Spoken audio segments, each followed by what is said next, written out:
Hello, I'm Greg Fischer. I'm the mayor of Louisville, Kentucky, and the president of the United States Conference of Mayors. It's an honor to be part of this global gathering of leaders, and also an honor, as always, to work with the Strong Cities Network.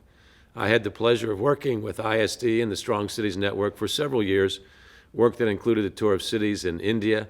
I had the chance to meet with local leaders from Mumbai and Delhi and discuss the dangers of extremism and the importance of global partnerships like the Strong Cities Network. That trip also included a visit with His Holiness the Dalai Lama, a friend and strategic partner of the Conference of Mayors in my great city of Louisville. Among His Holiness's many powerful quotes is this, quote, "If you want others to be happy, practice compassion.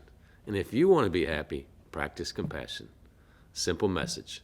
And I think that message resonates so powerfully today because of the challenges we all face, including the ongoing battle with the forces of extremism in countries around the globe.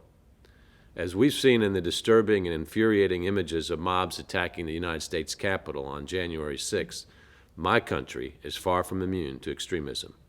And it's increasingly clear that the most prevalent and dangerous extremists in my country are people from my demographic, white men, who are being radicalized by disinformation campaigns and by a president who exploited their fears and prejudices for his own benefit.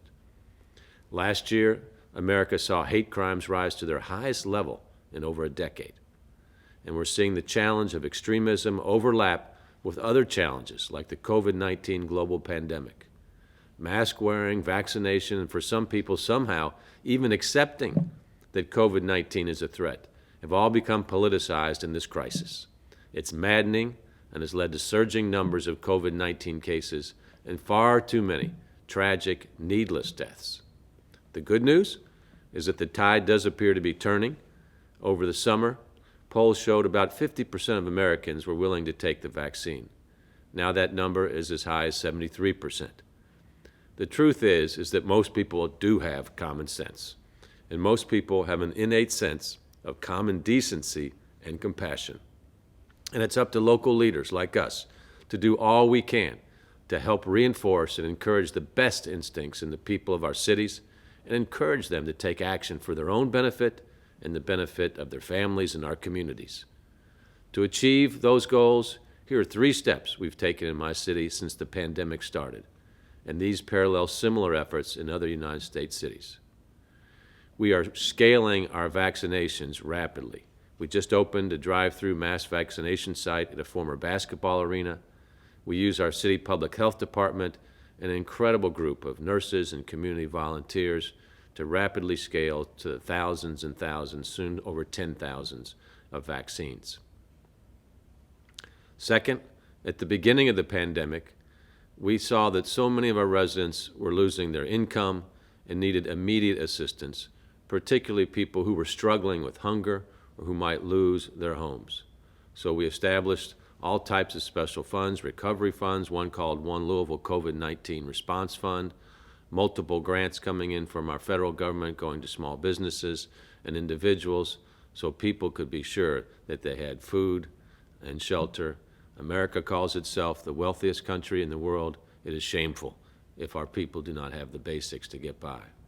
And third, as we look to rebuild our economy after the pandemic, we have to recognize that just restoring our old economy is not good enough. The economy we lost last March wasn't fair enough to as many people as it should be or equitable enough. In particular, centuries of racism have limited the opportunities available to too many Black Americans. So we're working with businesses, organizations, and people across our community to rebuild our economy in a way that addresses the problems we had before and makes it more possible for Black Americans to get good-paying jobs, buy homes, and build wealth. We call this initiative Build Back Better Together. And the United States Conference of Mayors has other programs and partnerships designed to help local leaders develop their own capacity to better serve the people of their cities. And you can find more about that at the conference website, usmayors.org. So on behalf of the United States Conference of Mayors, thank you all so much for your partnership. I look forward to the day when we can meet in person once again to discuss how we can work together to create a more compassionate world. Thank you.